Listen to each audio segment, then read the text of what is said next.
आज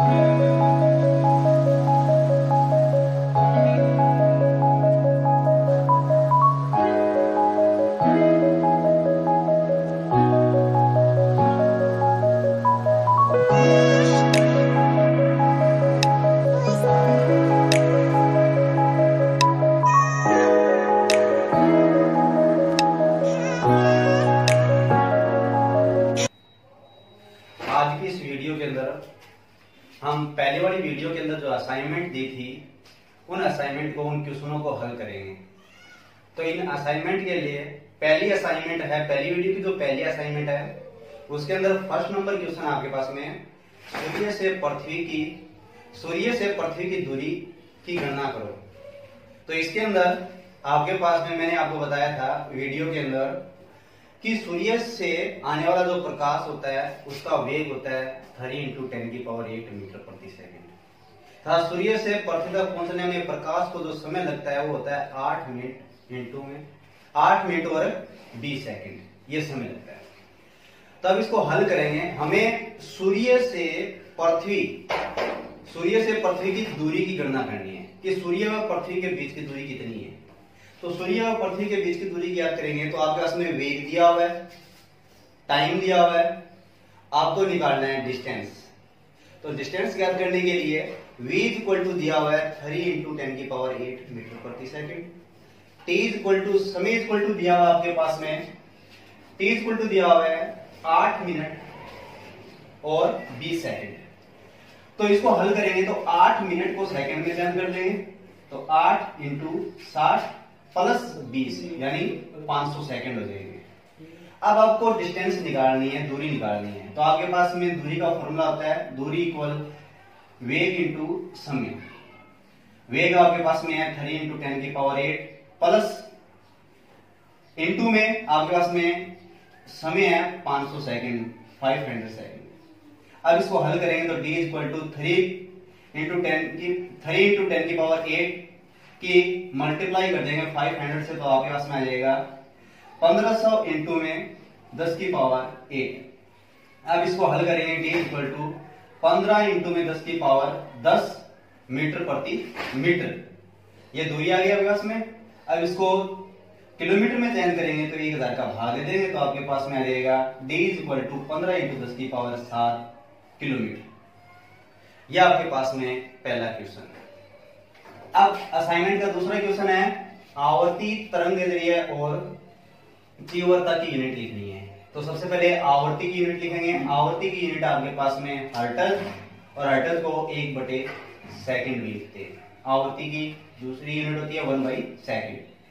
तरंगदैर्घ्य की यूनिट क्या हो जाएगी आपके पास में? तरंगदैर्घ्य वेवलेंथ होती है। वेवलेंथ यानी दूरी का मात्रक यानी वेवलेंथ। तरंगदैर्घ्य का यूनिट हो जाएगी मीटर।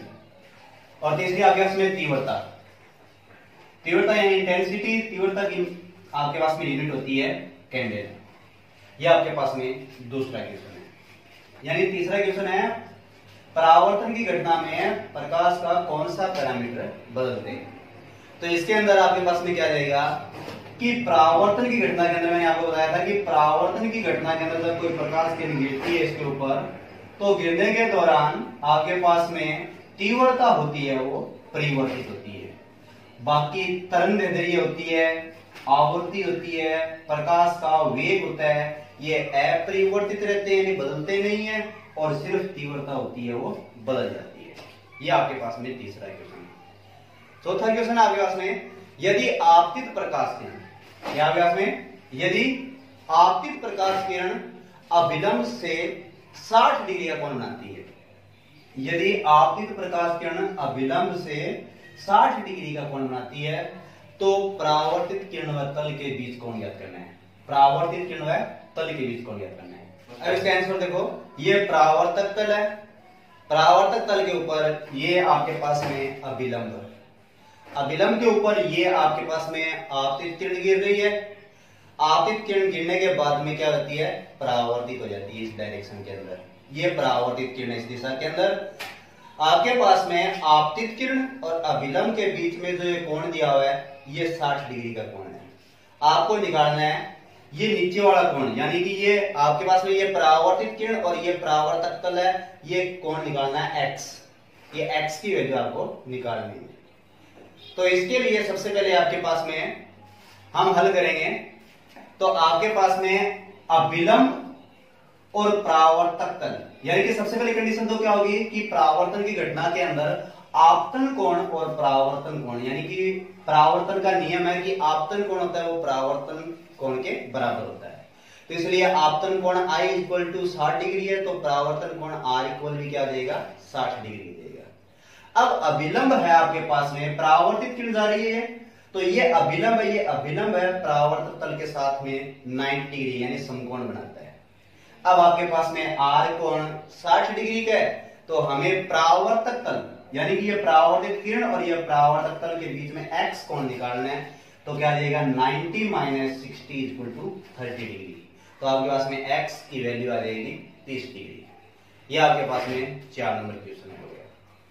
5वां क्वेश्चन आपके पास में, यदि आपतित किरण किसी तल पर लंबवत गिरती है, यानी आपतित किरण किसी तल पर लंबवत गिरती है, तो आपतित किरण और परावर्तित किरण यानी आपतित किरण और परावर्तित किरण के बीच में बनने वाला कोण कितना होगा या बीच कितना कोण बनेगा, ये निकालना है।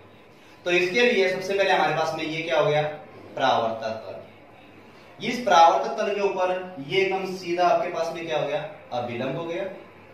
अब अभिलंब के ऊपर ही क्या गिर रही है आपतित किरण गिर रही है, एकदम लंबवत सीधी आपतित किरण गिर रही है। और सीधी गिरने के बाद में सीधी पुनः उसी दिशा में परावर्तित किरण करेगी।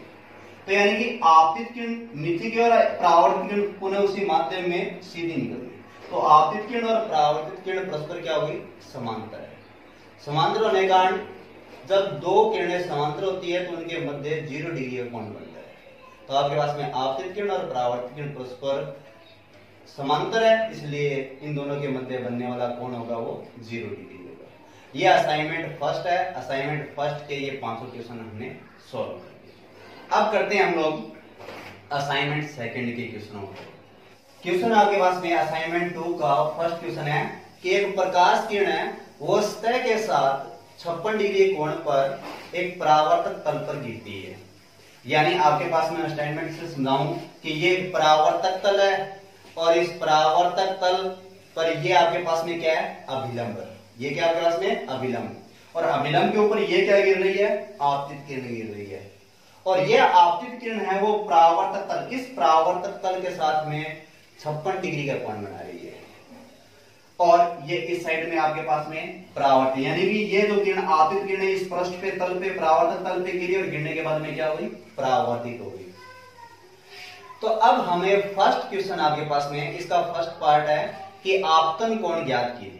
तो आपतन कोण ज्ञात करेंगे तो देखो इसके अंदर कि ये अभिलंब, ये आपतित किरण और परावर्तक तल के बीच में 56 डिग्री का कोण बन रहा है, यानी 56 डिग्री का कोण बन रहा है।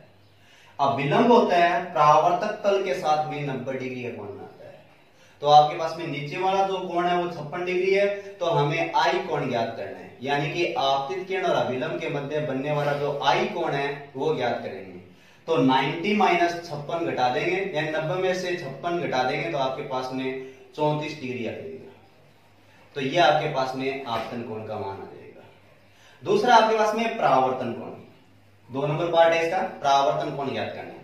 परावर्तन कोण ज्ञात करें तो हमने परावर्तन की घटना के अंदर पढ़ा था कि आपतन कोण होता है वो परावर्तन कोण के बराबर होता है। तो यानी कोण I है वो R के बराबर, तो R भी क्या आ जाएगा आपके पास में 34 डिग्री का। तीसरा पार्ट आपके पास में, तीसरा है सी पार्ट इसका कि परावर्तित किरण और सतह द्वारा बनाया गया कोण ज्ञात करना है। अब देखो कि आपतित किरण होती है आपके पास में, वो जितने कोण से परावर्तक तल के साथ में 56 डिग्री कोण बना रही है, तो परावर्तित किरण भी आपके पास में परावर्तक तल के साथ में 56 डिग्री का ही कोण बनाएगी। समझ में आ गया? तो आपके पास में ये कोण Q है, जो आपके पास में डायग्राम में दिखाया गया है कोण Q, ये Q कोण आपके पास में 56 डिग्री का देगा। और लास्ट डी पार्ट है इसका, वो है घटना और परावर्तित किरण द्वारा बनाया गया कोण ज्ञात कीजिए। यानी घटना, इंसिडेंट रे, घटना मतलब घटना कौन सी किरण होती है? घटना एक प्रकार की आपतित किरण होती है, यानी कि आपतित किरण को इंसिडेंट रे बोलते हैं और घटना को भी इंसिडेंट बोलते हैं। तो यानी कहने का मतलब घटना का मतलब यहां पे आपतित किरण है। तो आपतित किरण और परावर्तित किरण द्वारा बनाया गया कोण ज्ञात कीजिए, यानी कि कोण आई और आर दोनों का योग ज्ञात करना है। तो यानी कि आई आपके पास में 34 डिग्री, आर भी आपके पास में 34 डिग्री। तो यानी कि आई प्लस आर इक्वल जोड़ देंगे हम लोग, 34 प्लस 34 इक्वल टू 68 डिग्री। तो ये आपके पास में असाइनमेंट 2 का पहला क्वेश्चन सॉल्व कर दिया।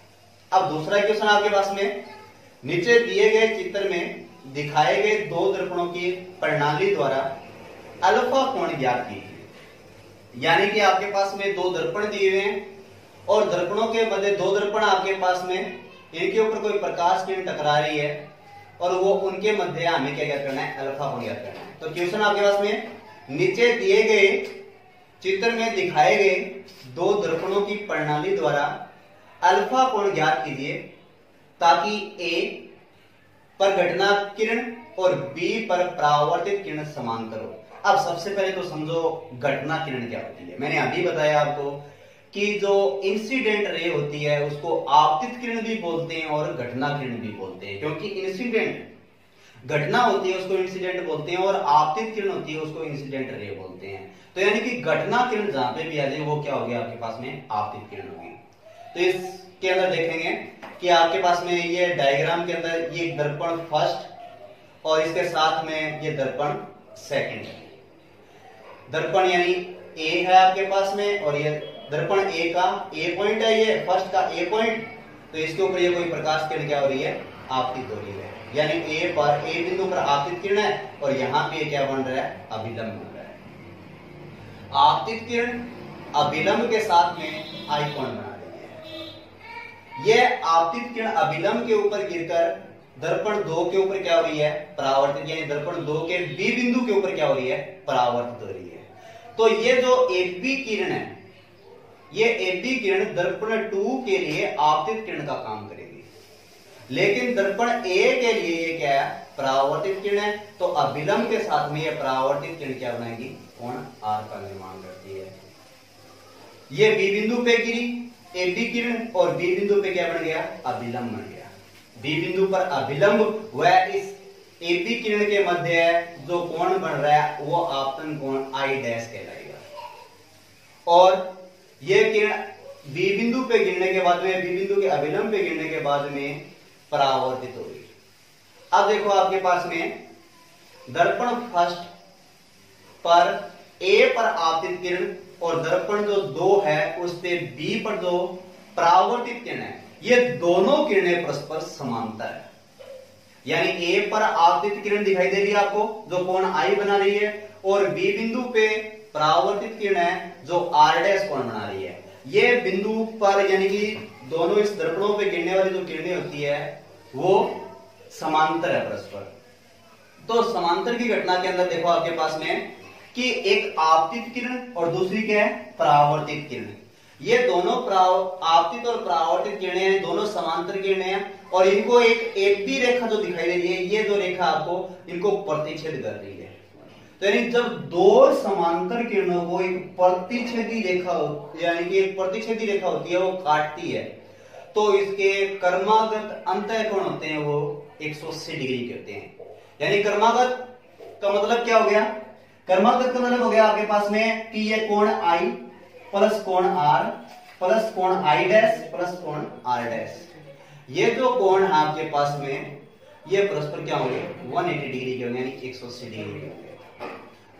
अब देखो ये आपके पास में दो रेखाएं हैं, ये और ये, इसको ये परावर्तित किरण जो आपके पास में प्रतिच्छेदी रेखा है वो काट रही है, इसको क्या कर रही है, प्रतिच्छेदी रेखा काट रही है।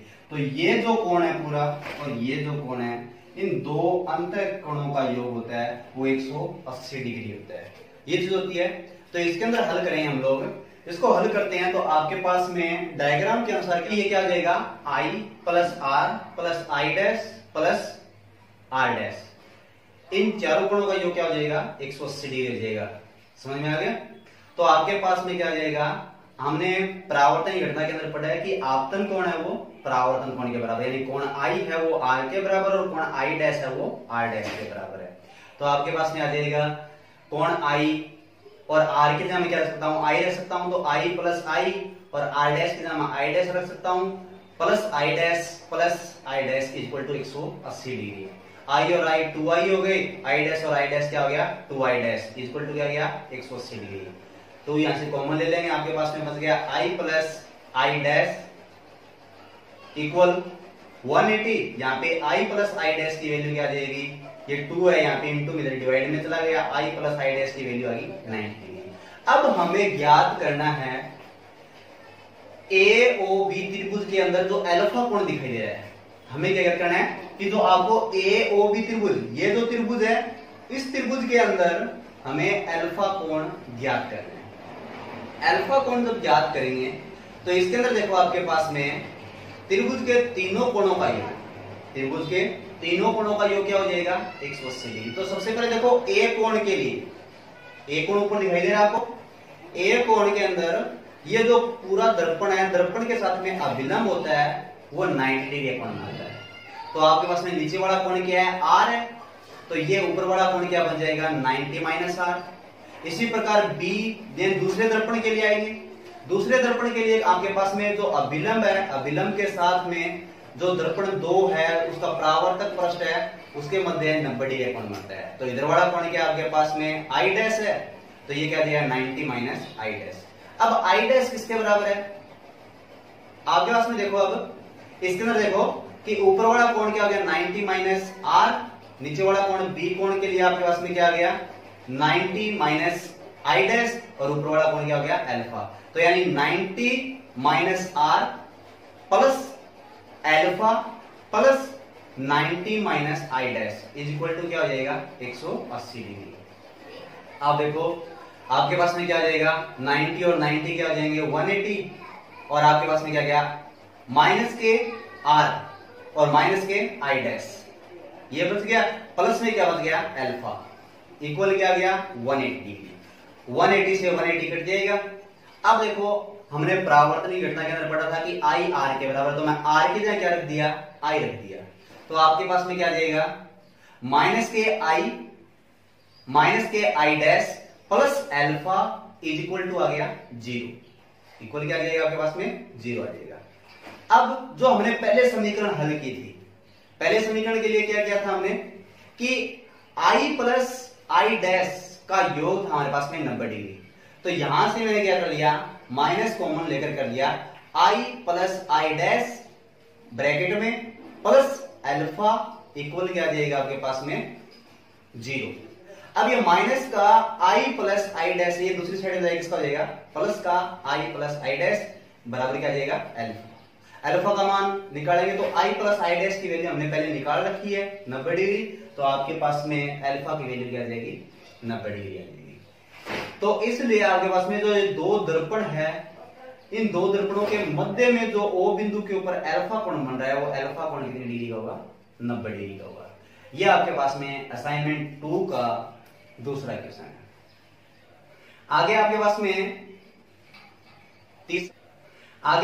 में तीसरा क्वेश्चन असाइनमेंट 2 का जो तीसरा क्वेश्चन है वो है एक प्रकाश बल्ब को 60 डिग्री कोण पर, एक प्रकाश बल्ब है उसको 60 डिग्री कोण पर झुके हुए दो समतल दर्पणों के बीच में रख दिया जाता है। यानी कि आपके पास में एक प्रकाश बल्ब है और दो दर्पण वो परस्पर 60 डिग्री कोण पे झुके हुए हैं। तो इसने कहा कि प्रतिबिंबों की संख्या ज्ञात की थी। तो मैंने आपको बताया था कि सम और विषम के लिए, यानी कि आपके पास में कि जब 360 बाई थीटा का भाग देते हैं, अगर सम संख्या आती है तो आपके पास में प्रतिबिंबों की संख्या ज्ञात करने का फॉर्मूला आ जाएगा 360 बाई थीटा माइनस के 1। और जब विषम संख्या आती है तो उसकी दो घटना होती है, सम्मित और असम्मित।